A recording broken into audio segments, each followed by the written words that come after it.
Everyone welcome back to channel. आइए देखते हैं कि मंडे के दिन हम किस तरह से निफ्टी और बैंक निफ्टी को ट्रेड कर सकते हैं। तो अगर आप बैंक निफ्टी और निफ्टी ओवरऑल मार्केट की बात करो तो यहाँ मार्केट में बहुत ही स्केरी सिचुएशन थी कुछ दिन से, लेकिन अगर आप अभी देखो तो अभी ये बहुत अच्छा सिनेरियो बन रहा है मार्केट में 90 डेज़ के लिए। मोस्ट प्रोबेबली कोई फिलहाल यहाँ पे 2-3 महीने के लिए कोई भी न्यूज़ जो है वो अभी भी नहीं आएगी।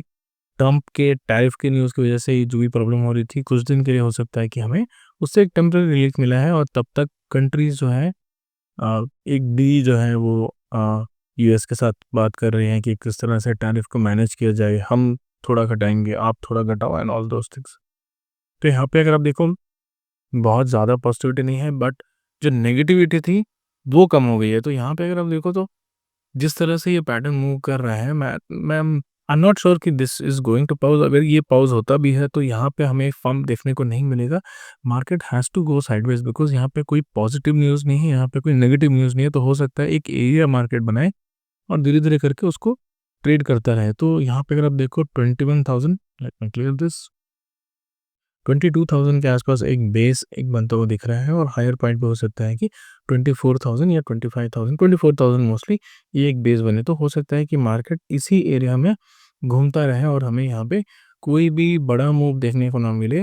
मीन एक दो दिन 4 दिन आपको लगेगा तो मार्केट ऊपर जा रहा है, उसके बाद ये 2,000 पॉइंट जो है वो ये एक साइडवेज पॉइंट होगा। क्योंकि अगर आप देखो प्रीवियसली भी मार्केट में कभी भी एक पंप या फिर एक डंप जो है इमीडिएटली नहीं आता है। यहाँ पे एक्यूमुलेशन फेज और डिस्ट्रीब्यूशन फेज जो है वो रहता है। उसकी वजह से क्या होता है कि मार्केट में ये जो इस तरह के साइडवेज मूवमेंट है वो आते हैं। तो हो सकता है कि bigger picture on a longer term यहाँ पे एक साइडवेज मार्केट है और उसके बाद हमें मार्केट ऊपर जाएगा नीचे जाएगा, वो एक डिसीजन हमें देखने को मिलेगा अगले 2-3 महीने के लिए। लेकिन अगर आप मंडे की बात करो कि मंडे हम किस तरह से ट्रेड कर सकते हैं, तो ये देखते हैं वो हम किस तरह से ट्रेड कर सकते हैं। तो यहाँ पे अगर आप देखो तो मार्केट में जो चार्ट है वो बहुत ही बेकार दिखा है। चार्ट को तो एनालिसिस करना बहुत ही मुश्किल है, लेकिन यहाँ पे हम क्या कर सकते हैं, यहाँ पे मंडे के दिन हम क्या करेंगे, मंडे जब मार्केट खुलेगा तो हम ये लो मार्क करेंगे और इस एरिया पे ये हाई मार्क करेंगे। High is somewhere around 22,929-30।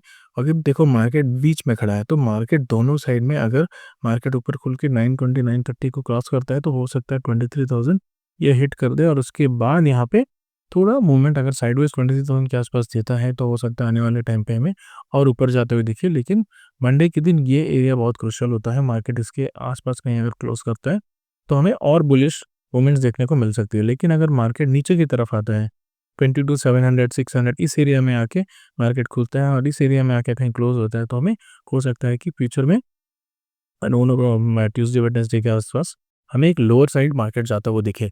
तो अभी हम क्या करेंगे, अभी हम मंडे को जब मार्केट खुलेगा तो हम वेट एंड वॉच करेंगे। तो मार्केट जिस साइड भी मूव करेगा, फॉर एग्जांपल अगर मार्केट फ्लैट खुल के ऊपर निकलता है या फिर गैप अप करता है तो हम क्या करेंगे, आज के जो क्लोजिंग प्राइस है विच इज़ अराउंड 22,800 उसके नीचे के जो पुट्स है उनको सेल करेंगे और यहाँ पे वेट एंड वॉच करेंगे कि मार्केट किस तरह से मूव कर रहा है। अगर मार्केट 23,000 को ब्रेक करते हुए 23,50-60 के आसपास क्लोज होता है तो उसको कैरी फॉरवर्ड करके ले जाएंगे, वरना हम यहाँ पे इसे छोड़ देंगे। सिमिलरली अगर मार्केट कैप डाउन खुलता है तो हम क्या करेंगे, 22,800 के ऊपर के जितने भी कॉल्स हैं उनको सेल करेंगे और यहाँ पे वेट एंड वॉच करेंगे। अगर मार्केट 730 700 को ब्रेक कर दे, नीचे की तरफ कहीं क्लोज करता है तो इसको भी हम कैरी फॉरवर्ड करके एक्सपायरी तक लेकर जाएंगे। सो that is the overall plan. यहाँ पे अगर आप देखो ज़्यादा एग्रेसिव प्लान नहीं है मार्केट में फिलहाल, क्योंकि ज़्यादा क्लैरिटी है नहीं। बैंक निफ्टी की बात करें तो I think that is a similar picture for bank Nifty also. यहाँ पे बैंक निफ्टी में भी अगर आप देखो एक हाई है जो अराउंड 51,200 है, एक लो है विच इज़ अराउंड 50,600। तो ये जो गैप है ये बहुत बड़ा गैप है, अराउंड 51,200 से 5,700 विच इज़ अराउंड 500 पॉइंट्स का। तो ये 500 पॉइंट्स में आप क्या करो, आपकी अभी जो क्लोजिंग प्राइस है उसके आसपास सिमिलरली अगर मार्केट 51,250 के आसपास कहीं क्लोज करना है, मार्केट फ्लैट खुल के ऊपर जाता है, गैप अप खुलता है, दोनों ही केस में 51,000 के नीचे के जो पुट्स है वो हम सेल करेंगे।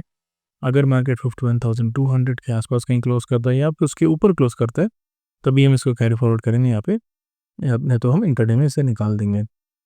सिमिलरली अगर मार्केट गैप डाउन खुलता है या फिर फ्लैट खुल के नीचे की तरफ आता है तो हम क्या करेंगे, अगर ये 50,700 के नीचे कहीं क्लोज देता है तो हम इसको होल्ड करके जाएंगे या फिर हम इसको निकाल देंगे। इसके ऊपर की जितने भी कॉल्स हम सेल करेंगे गैप डाउन होने पे या फिर फ्लैट खुल के नीचे जाने के। जब हमें मंडे के दिन और एक चीज़ देखना होगा, यहाँ पे इमीडिएटली फर्स्ट कैंडल या फिर गैप डाउन के आसपास आप यहाँ पे सेल या बाई इनिशिएट मत करिएगा। फॉर एग्जांपल ऑप्शन सेल अगर या ऑप्शन बाई कर रहे हो तो इनिशिएट मत करिएगा। आप क्या करिएगा, फर्स्ट 30 मिनट्स देखिएगा। 30 मिनट्स के बाद ही यहाँ पे कोई भी डिसीजन लीजिएगा, क्योंकि यहाँ पे हो क्या रहा है मार्केट में, गैप अप गैप डाउन हो रहे हैं, लेकिन उसके बाद इमीडिएटली रिकवरी आ रही है। तो 9:30 9:45 टू 10 ओ क्लॉक मोस्टली 10 बजे तक आप वेट करिए और उसके बाद यहाँ पे कोई भी ट्रेड लीजिएगा, क्योंकि उसके पहले क्या हो रहा है कि मार्केट में वोलेटिलिटी ज़्यादा होने के कारण यहाँ पे हमें रिवर्सल आ जा रहा है और एक लॉस हो रहा है। और बहुत सारे स्टॉक्स है जो मैं अभी फ़िलहाल पिकअप कर रहा हूँ, तो धीरे-धीरे करके मैं उन पे भी एक वीडियोज़ बनाऊँगा। अगर आपको डिटेल्स चाहिए तो you have to subscribe to the channel and slowly I will be putting those in the channel. So that is the update for today. अगर आपको इस तरह का कंटेंट अच्छा लगता है तो please do subscribe to the channel. Thank you.